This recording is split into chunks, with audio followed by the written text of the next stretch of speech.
Hello అండి. Welcome to my channel. Sunday మాకు function ఉండే మా చుట్టాల్లోనే. సో, అక్కడికే బయలుదేరుతున్నామనమాట. లొకేషన్ వచ్చి జీడిమెట్ల. ఫంక్షన్ ఏంటనేది వీడియో లాస్ట్ వరకు చూడండి. మీకే అర్థమవుద్ది. వెళ్ళడానికి మాకు చాలా టైం పట్టింది. వెళ్ళడానికి ఇక్కడ 12కి స్టార్ట్ అయితే అక్కడికి వెళ్ళేసరికి 2 అయింది. మేము వెళ్ళేసరికి ఫంక్షన్ ఆల్రెడీ సగం అయిపోయిందనమాట.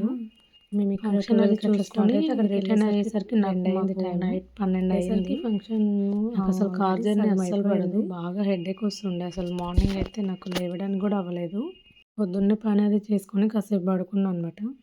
తమ్ముడు ఉండేది బ్యాచిలర్ రూమ్లో. సో వాడికి వంట చేసుకోవడం ఇబ్బంది అవుతుందని చెప్పి రైస్ అంటే ఓకే అని కర్రీ కూడా చేసుకోవడం ఇబ్బంది అవుతుందంట.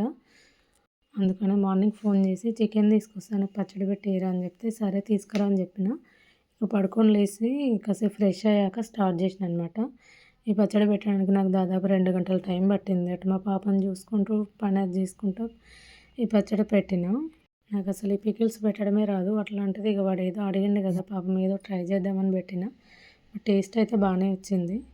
హస్బెండ్ కూడా బ్యాచిలర్ లైఫ్ని ఒక 5-6 సంవత్సరాలు లివింగ్ చేసినట్లున్నారు. ఎంతైనా బ్యాచిలర్ లైఫ్ అంటే చాలా కష్టం. అసలు ఇంట్లో అమ్మ చేసి పెట్టినట్టుగా ఫుడ్ ఉండదు, టైంకి ఫుడ్ ఉండదు. అంత పని చూసుకొని మళ్ళీ ఇంటికి వచ్చి వంట చేసుకోవడం అంటే చాలా కష్టం అసలు.